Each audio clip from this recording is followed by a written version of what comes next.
There's the grit to persevere, the grit to control your thoughts, the grit to master fear, the grit to be your best when you're at your worst, the grit to train your weaknesses, and the grit to recover. Assuming you are someone who has big goals for 2022 and beyond, what is the best starting point with respect to those 6 levels of grit to get the highest impact immediately? Grit to That's a persevere, great question. control your thoughts, master That's a fear, great etc. question. Whatever my personal opinions are here, or I think everybody's going to be a little different on this, but I think what has been very, very true for our clients and the people we're lucky enough to get to work with is that the grit to recover really matters. And I know I'm sort of starting at the back end of the list, but the way I think about it, so peak performance in general is difficult.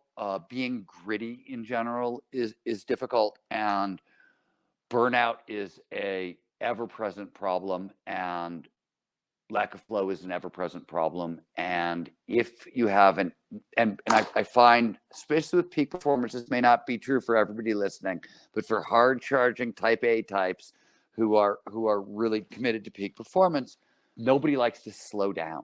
One of the reasons nobody likes to calm down and recover, and over and over and over and over again, an active recovery practice, and having the grit to lean into that active recovery practice on a daily basis. And this, can mean everything from kind of long walks, Epsom salt baths, restorative yoga, sauna, and a good night's sleep, of course, plus proper food, hydration, nutrition.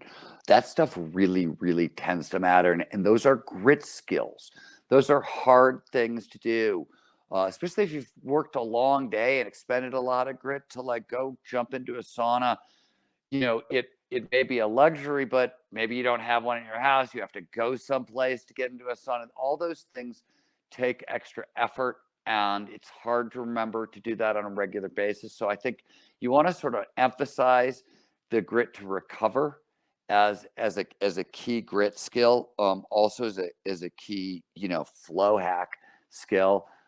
Somebody mentioned earlier that, cortisol was an ongoing issue. I saw that pop up in the chat, and you're not gonna, without an active recovery protocol, I don't think you're gonna win that cortisol battle over time either.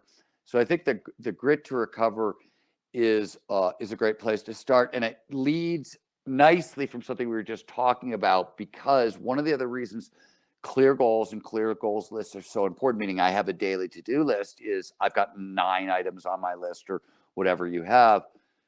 When that 9th item gets checked off, oh, wow, I'm done. I can now recover. Permission to turn off.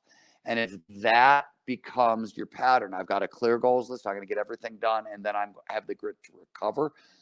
That this first of all, it will get you very far towards your goals for the year, right? Because you're not only accomplish everything on your day, you're recharging the batteries for the next day. And so, like, just as a place to start, if you're working, the first level of grit is perseverance, right? I always think that the easiest way to train perseverance is this: create a daily to-do list, a daily clear goals list, and practice getting all things done, and then practice recovering. And I think that 2-step, and we started talking about, you want to link dopamine, the pleasure chemical, to the perseverance.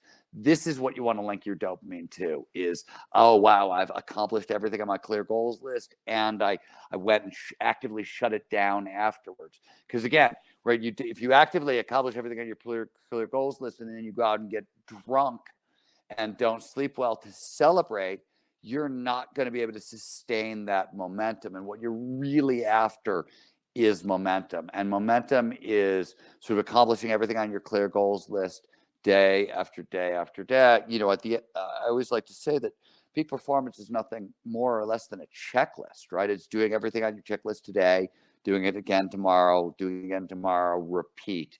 It's, not particularly sexy, but it's also not particularly overwhelming. This is accessible to anybody, right? Like, think about what we're really talking about here is not that difficult. The difficulty is in the repetition and understanding that all of these things work like compound interest. So a little bit today, a little bit tomorrow, a little bit the next day, a little bit the next day, and the real results get magnified over time. If what you've heard on Flow Research Collective Radio has been helpful, please consider doing us a solid and leaving us a review on Apple Podcasts, Spotify, or wherever you are listening to this. Reviews help us connect to a wider audience so we can get these peak performance principles out to more people.